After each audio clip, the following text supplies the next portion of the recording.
Baik, kita mulai sesi pertama, yaitu pengantar konsep kinerja dalam bangunan.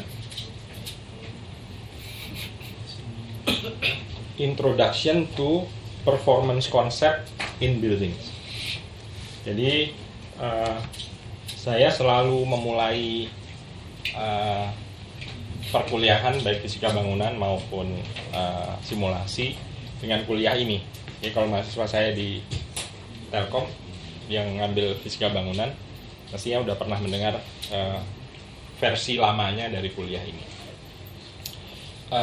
Saya akan mendefinisikan apa itu bangunan, kinerja bangunan, simulasi kinerja, dan bangunan hijau. Nanti ya. Nah, kemudian kita lihat bagaimana para master merancang bangunan, yaitu Menil Museum, Kansai, dan National Library Building. Dan kita akan lihat pemakaian bagaimana konsep kinerja itu dipakai. Ya. Salah satunya adalah dalam sebuah activity yang disebut sebagai benchmarking. Ya. Terutama benchmarking energi. Kita akan lihat apa itu konsep integrated design, dan kemudian ada 1, 2, 3, 4, 5, 6 bangunan yang kita akan lihat bagaimana cara menggunakan simulasi untuk merancang bangunan. Itu kurang lebih ini panjang 120-an slide. Jadi kalau 1 menit aja 1 slide itu 2 jam. Ya, kita lihatlah berapa lama sebagian slide ngebut. Ini saya mulai dari toilet di rumah sakit. Tuh. Kalau yang udah pernah lihat presentasi ini nggak boleh ngasih bocoran. Apa yang salah dengan rancangan ini? Hah? Tidak terkoneksi dengan bukaan udara alami. Wah, jangan. Betul. Kalau tidak terkoneksi dengan pencahayaan alami. Nah, ini dari sisi daylighting ya. Tuh. Jangan mikirin thermal dulu lah, mikirin daylighting dulu. Mikirin daylighting. Pengkondisian alaminya kurang. Buat saya itu akibat. Jadi apa yang salah dari rancangan ini? Oh, ini kesenangannya arsitek ini. Hah? Layout lapangannya jadi perimeter yang ke outdoornya Perimeternya? ke outdoornya segitu karena toilet itu yang ruang mandinya ada di pojok dan Anda udah pernah dapat bocoran ini ya? Oh enggak.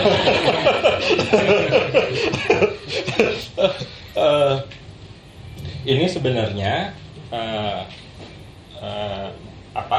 diskusi tentang toilet di rumah sakit.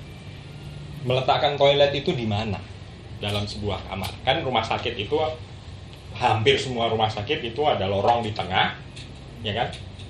Kiri kanan ada kamar-kamar dan kemudian dinding luar. Pertanyaannya, naruh toilet itu nempel ke dinding koridor atau nempel ke dinding luar? Ya. Nah, itu ternyata ada istilahnya. Oh, ini linggunya arsitek. Bisa inboard, bisa outboard. Kalau inboard itu toiletnya di dalam. Tapi yang kita lihat tadi dia outboard. Ya. Apa akibatnya? Toilet nempel ke dinding luar sehingga jendelanya jadi kecil. Ya. Karena jendelanya jadi kecil, pencahayaan alaminya kurang. Karena pencahayaan alaminya kurang, kalau kita balik lagi, lampunya nyala. Terutama di bagian dekat-dekat koridor. Ya. Nah, padahal kalau kita mau mengubah konsepnya menjadi inboard, toiletnya ditempelin ke koridor. Wah, itu view-nya gede.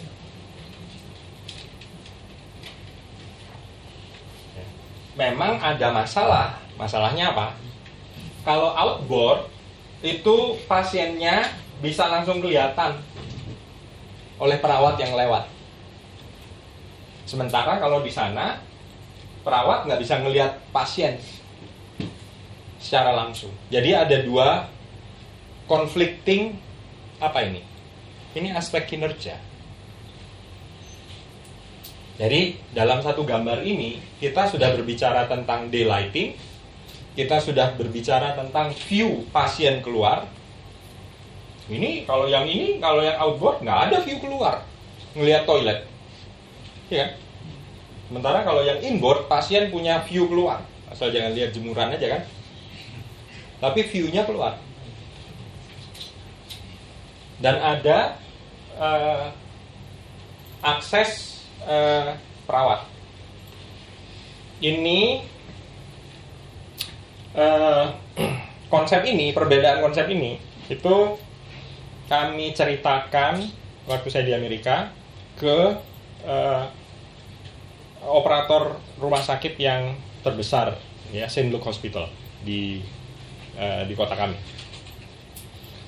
Mereka seperti hampir semua rumah sakit itu milihnya outboard. Saya tidak tahu kenapa, ya, tapi milihnya outboard. Dan itu mereka seperti template. Jadi mereka tinggal menentukan lokasi, rancangannya langsung keluar. Ini lokasi, rancangannya langsung keluar. Karena udah ada template-nya. Tinggal copy paste. Kami bilang sama mereka, apa? Ganti deh. Dari outboard ke inboard. Nah, kita bilang kita bilang manfaatnya macam-macam. Ada daylighting lah, pasien bisa cepat sembuh, pasien bisa segala macam. Dan itu banyak studinya ya, pasien kalau dikasih ruangan yang terang, itu setelah dia operasi, ini dihitung nih, dosis painkiller yang dikasih. Cuman karena lebih terang, itu pasien lebih mudah untuk menahan rasa sakit. Jadi minta painkillernya berkurang.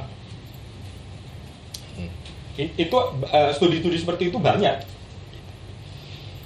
Ya, kita usulkan. Diterima? Enggak. Ya, silakan.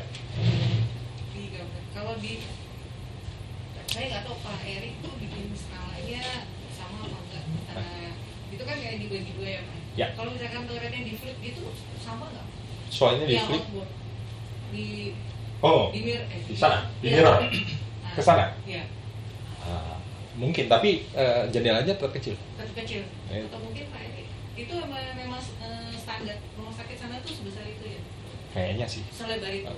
Ini saya copy paste dari rancangannya arsitek soalnya. Mungkin lebarnya kayaknya lebih kecil. Jadi memang kalau mandinya di situ walaupun dibalik itu tetap kayak mungkin good point. Tapi yang seperti itu kan tetap harus dihitung, disimulasikan nanti. Betul, good point. Tapi in any case itu kita berikan kepada mereka. Ternyata kami kan riset lab ya waktu di Amerika itu. Saya ngomong ke mereka, kami sebagai peneliti bilang begitu. Mereka langsung bilang nggak mau. Tapi ketika mereka bilang nggak mau, apa yang mereka lakukan? Dicoba sendiri. Nggak mau bilang-bilang sama kita. Karena takut kita minta duit kan. Pak, biar saya yang melakukan, Bapak bayarin saya. Kan gitu. Ya, mereka melakukan sendiri. Di salah satu rumah sakitnya, itu satu lantai. Mereka bikin full scale mock-up. Yang sini outboard, yang sini inboard. Dicoba selama beberapa bulan. Terus disurvei. Pasien suka nggak? Pasti suka. Yang mana? Inboard. Pasti suka. Karena lebih terang. Yang lebih kritikal adalah dokter dan suster. Lebih suka nggak? Lebih suka. Dokter dan suster. Dokter ya, dan suster. Artinya medical staff. Udah selesai, dibuatkan kesimpulannya, naik ke atas, hasilnya dipresentasikan kepada manajemen. Kesimpulannya, inboard atau outboard? Tetap outboard. Jadi survei, jadi secara akademik kami mengusulkan inboard, dicoba oleh mereka sendiri, bukan kami. Dicoba oleh mereka sendiri. Pasien suka inboard, medical staff suka inboard. Ketika naik ke manajemen, outboard. What the heck, man? Ya. Kenapa? Nah, ini kriteria kinerja. Karena menurut manajemen, ini yang ngomong HRD, bukan orang finance, orang HRD. Menurut orang HRD adalah dalam inboard, ya dalam skenario inboard, maka seorang suster kalau dia rotasi, dia memiliki rata-rata 3 langkah lebih dibandingkan yang lain. 1, 2, 3 untuk mendekati pasien. 3 langkah. Bedanya cuma 3 langkah. Dari sini, kalau dia mendekati pasien yang outboard, bandingkan dengan inboard, rata-rata bedanya cuma 3 langkah. Dan karena itu, keputusan dibuat against inboard. Aneh ya? Semua aspek perancangan setujunya inboard. Tapi semua aspek perancangan itu it doesn't matter. Karena ada stakeholder yang lebih penting dan lebih berkuasa punya kriteria yang berbeda. Kita sebagai perancangan, saya waktu itu terus terang tidak paham bahwa jumlah kaki itu ngaruh, jumlah langkah kaki itu ngaruh. Ya kalau kita bilang 3 langkah, 1 kamar, kalau ada 100 kamar, dia bisa nambah 1 perawat. Ya, dia bisa nambah 1 perawat. Jadi cost langsung timbul di situ. Dan itu aspek operasional, bukan berkaitan langsung dengan perancangan bangunan. Ya kita tentunya pas kita tahu ya kita marah-marah kan, Pak kenapa nggak dikasih tahu ke kita? Kita kan sebenarnya nggak mau minta duit, wah itu bilangnya. Padahal kalau dikasih tahu juga kita mau bikin proposal gitu. Tapi kalau tahu mereka sudah melakukannya anyway, kita akan ngasih input-input yang mungkin bisa mengubah pendapat mereka. Tapi ya setelah kita tahu itu dan kita diskusi lebih jauh lagi, hasilnya ini. Kok enggak? Ini ya, ganti ya. Mana tadi ya? Nah, ini. Hasilnya ini. Ini St. Luke Hospital, maternity ward. Anda lihat nggak ada toilet di dinding luar. Terang, sangat terang. Dan itu lampunya nyala. Itu bukan karena itu aspek safety. Di atas peralatan itu dia memang harus nyala. Ya.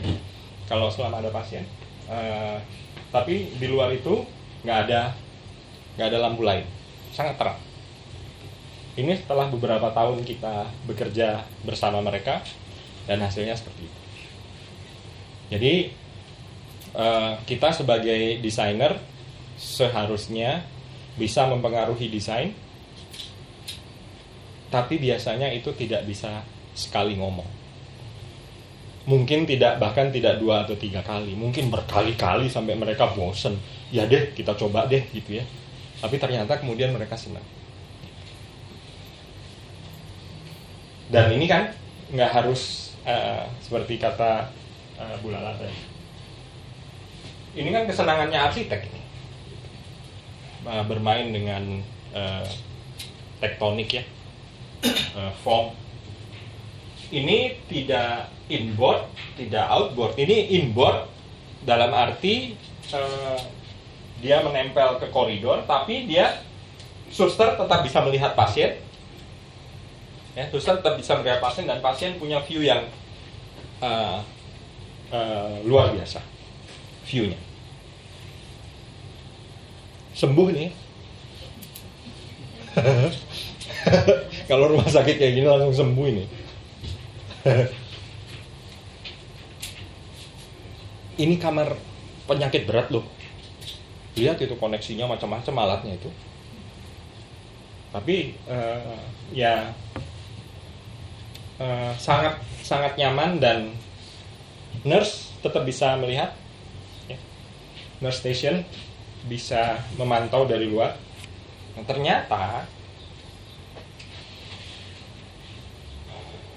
bukan hanya daylighting, bukan hanya